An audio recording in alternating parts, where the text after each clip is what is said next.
اور بات بھی میں آپ کی توجہ اس طرف دلانا چاہتا ہوں کہ ایسے سیٹینک گروپس ہیں, اللہ معاف کرے, ایف آئی اے نے ہمیں کانفیڈنس میں لیا تھا, ایف آئی اے نے ہماری میٹنگ ارینج کی, ہم تمام ریلیجس آرگنائزیشنز کی, اور یہ بڑی کانفیڈینشیل بات ہے بٹ مجھے اجازت ہے بتانے کی, اس لیے میں بتا رہا ہوں. انہوں نے کہا اسپریڈ کریں اس کو, اویئرنیس کو.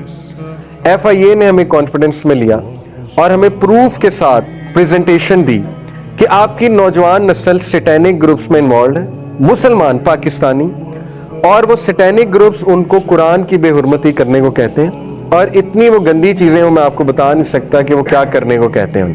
اور ڈیئرز دی جاتی ہیں اور واٹس ایپ پہ وہ تصاویر شیئر کرتے ہیں یوتھ کہ ہم نے قرآن کے ساتھ یہ کیا, ہم نے قرآن کے ساتھ یہ کیا, اور وہ اتنی فضول اور گندی ڈیئرز ہوتی ہیں کہ میں یہاں مینشن نہیں کر سکتا. And we were absolutely shocked. اچھا, ہم نے کہا کہ یہ اتنا کامن نہیں ہوگا. ہم نے کہا اچھا یہ بتائیں کہ کتنے نوجوان آپ نے جو ہے اس کیس میں پکڑے ہیں. انہوں نے کہا صرف اس منتھ میں, یہ پچھلے سال سپٹمبر اکتوبر کی بات, انہوں نے کہا علی بھائی صرف اس منتھ میں 180 کیسز لاہور سے ہم نے پکڑے, 180 نوجوان جنہوں نے یہ ڈیئرز کی ہیں, اور وہ قرآن کی بے حرمتی کی ڈیئرز.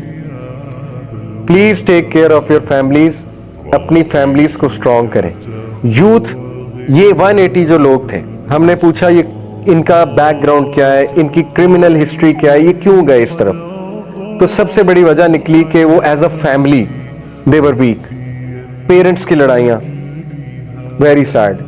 اسی طرح بچوں کو ٹائم نہ دینا, ٹھیک ہے, اسی طرح بچے کو بہت زیادہ دبانا, اور جو ہے نا اس کو مطلب سانس بھی نہ لینے دینا, اور اس کو مدرسے میں ڈال دیا اور مدرسے میں اس کو مار پڑتی ہے وغیرہ وغیرہ, تو وہ ریبیلین میں اس طرف چلا گیا. اس طرح کی سٹوریز تھی. تو دیکھیں آج آ کے ریکویسٹ میں یہ کروں گا, پلیز اپنی فیملیز کا خیال رکھیں اور اسٹرانگ فیملی بنائیں. ہسبینڈ وائف کا اسٹرانگ ریلیشن بہت ضروری. اپنے ڈفرینسز کو اللہ کے لیے چھوڑ دیں اور اپنے بچوں پہ رحم کریں. ایسے بچے ولنریبل ہو جاتے ہیں جن کے ماں باپ کی لڑائیاں ہوں, ٹھیک ہے نا, جو گھروں میں سکون نہ دیکھیں, اور ظاہر ہے کہ جن کے ماں باپ انہیں توجہ نہ دیں, وہ پھر ان کے ہتھے چڑھتے ہیں.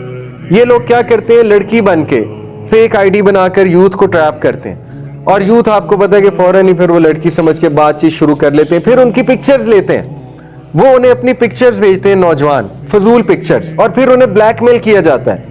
یہ ہے اصل میں ٹریپ کے طریقے جو میں آپ کے سامنے رکھا. انہیں بلیک میل کیا جاتا ہے, ہم تمہاری پکچرز آؤٹ کر دیں گے, ہمیں جوائن کرو, اور پھر مجبوراً ان کو ان کا حصہ بننا پڑتا ہے. یہ میں آپ کو اوتھینٹک ایف آئی اے کی باتیں بتا رہا ہوں, یہ کوئی کانسپریسی تھیوریز نہیں ہے, اور چونکہ مجھے اجازت ملی ہوئی ہے ان سے کہ آپ نے بتانا ہے, اس لیے میں آپ کو بتا رہا ہوں, ادروائز یہ بہت ہائیلی کانفیڈینشیل باتیں تھیں. تو دس از دی کائنڈ آف ٹریپس جو آج کل ٹویٹر پہ, ٹویٹر جو ایکس جس کا اب نام ہے, سب سے زیادہ آپ حیران ہو جائیں گے, سب سے زیادہ گند یعنی پورنوگرافک کنٹینٹ ٹویٹر پہ. یہ بھی ہمیں انہوں نے بتایا, سب سے زیادہ گند ٹویٹر پہ. اور حیران کن بات, میں تو سمجھتا تھا ٹویٹر بڑا کلین پلیٹ فارم ہے, لیکن سب سے زیادہ جو ہے وہ وہاں پر گند ہے, اور سب سے زیادہ ٹریپ بھی وہاں سے کیا جاتا ہے ٹویٹر کے تھرو, اور پھر واٹس ایپ گروپس بنے ہوئے. تو دیز آر ریئل تھنگس, اس لیے اپنی حفاظت کریں. لاسٹ کچھ چیزیں, انشاءاللہ یہ 2 حصوں میں لیکچر تقسیم ہوگا کیونکہ بڑا لیکچر ہے. Understanding the pillars and ethos of modern civilisation, یہ بھی فتنہ دجال کو سمجھنے کے لیے دیکھیں بہت ضروری ہے.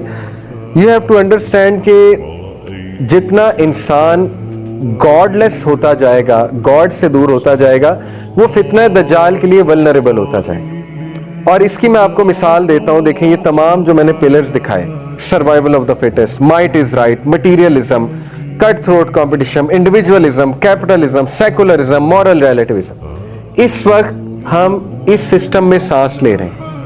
یہ تھیوریز اور آئیڈیالوجیز ہر جگہ سے ہم پہ مسلط کی جا رہی, موویز کے تھرو, ایڈورٹیزمنٹس کے تھرو, ٹی وی سیریز کے تھرو, اور سبلیمنل سائیکالوجی میں کبھی آپ سرچ کریں, اتنی خطرناک یہ چیز ہے کہ وہ اس فریکوینسی پہ میسج دیتے ہیں کہ آپ کو پتہ بھی نہیں لگتا ہے, لیکن آپ کا انکانشیس اس میسج کو پک کر